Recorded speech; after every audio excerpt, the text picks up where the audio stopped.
Assalamualaikum warahmatullahi wabarakatuh. Bertemu kembali dengan pelajaran bahasa Indonesia, materi kritik dan esai. Semoga kalian dalam keadaan sehat walafiat. Nah, untuk memulai materi ini ada pertanyaan, ya, apa itu kritik? Nah, kenapa muncul pertanyaan ini? Berkaitan dengan tujuan pembelajaran yang harus kalian capai. Yang pertama, kalian dapat menjelaskan apa itu kritik, kemudian apa itu esai, membedakan antara kritik dan esai, dan yang terakhir kalian dapat membuat kritik ataupun esai. Nah, kritik dapat dikatakan sebagai analis dalam sebuah karya, ya, menggunakan kajian teori untuk memberikan penilaian, interpretasi atau pengamatan mengenai karya tersebut. Nah, kenapa? Karena berupa penilaian, ya, teks kritik itu bertujuan untuk menjelaskan kelebihan atau kekurangan karya, sekaligus memberikan masukan atau solusi bagi pencipta karya tersebut.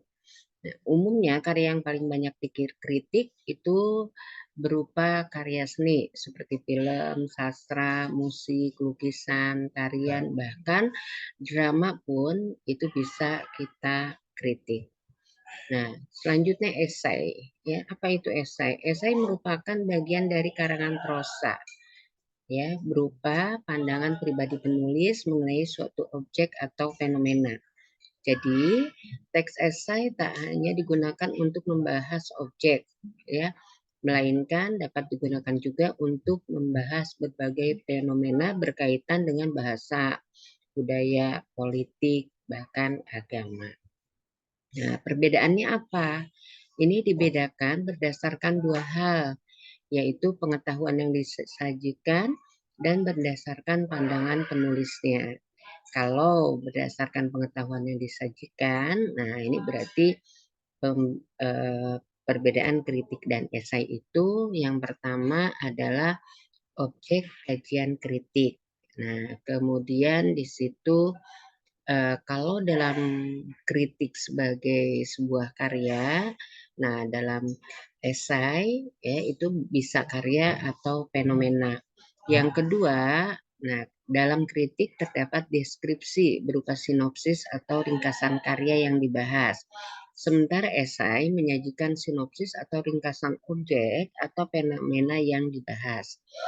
Nah, yang ketiga, kritik menyajikan data objektif. Nah, sementara esai tidak selalu membutuhkan data objektif. Nah, berdasarkan sudut pandang penulisnya, perbedaan kritik dan esai itu sebagai berikut. Dalam kritik, penilaian dalam karya dilakukan secara objektif. Nah, disertai data dan alasan yang logis. Sementara pada esai, penilaian yang dilakukan dengan subjektif alias menurut eh, pendapat pribadi penulis esai sendiri. Nah, sedangkan dalam penilaian karya, ya, kritik, ya, sebuah kritik itu dilakukan dengan menggunakan kajian teori yang sudah mapan. Nah, misalnya berdasarkan teori postmodernisme atau teori feminisme. Sementara pada esai penilaiannya jarang mencantumkan kajian teori. Dalam kritik, menyajikan penilaian sebuah karya secara utuh dan menyeluruh. Sementara esai hanya membahas hal-hal yang menarik dari sebuah objek atau fenomena berdasarkan pengamatan atau pandangan penulis.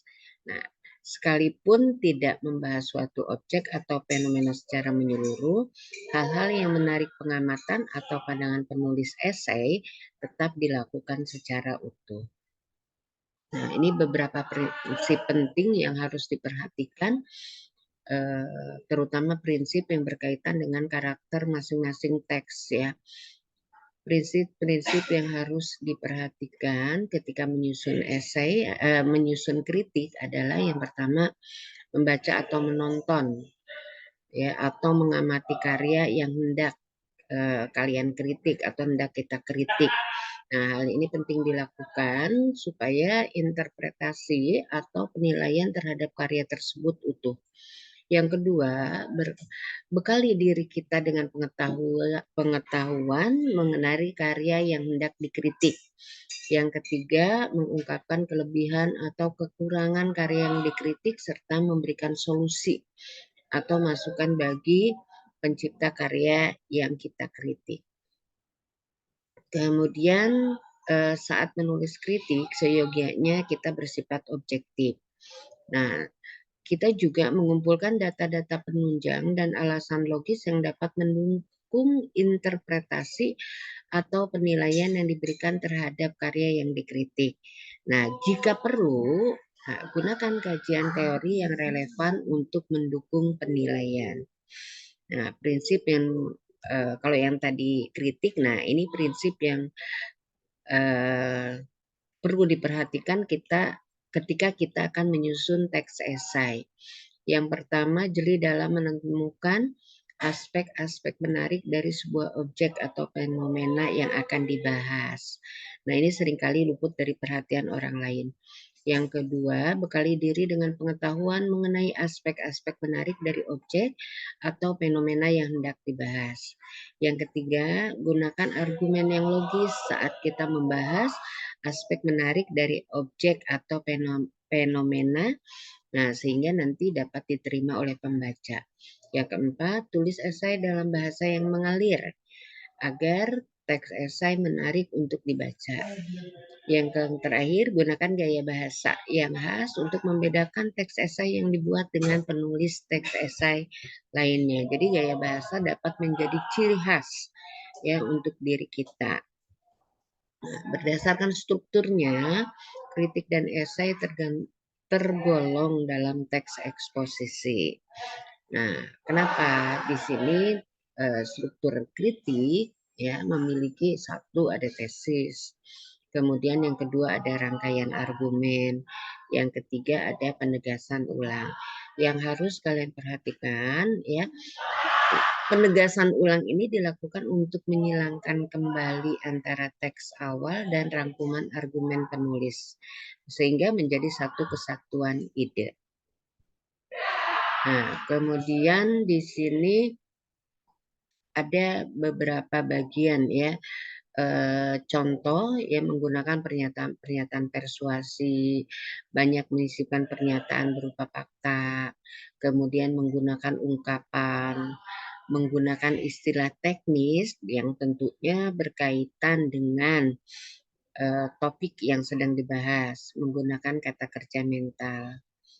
Ya, itu yang disampaikan. Seyogianya sebelum kalian membuat sebuah kritik atau esai, pelajari dulu, cari dulu faktanya, kemudian pahami dengan baik struktur dan kaidah kebahasaan yang terdapat di dalam kritik maupun esai. Itu saja yang Ibu sampaikan pada hari ini. Semoga bermanfaat. Wassalamualaikum warahmatullahi wabarakatuh.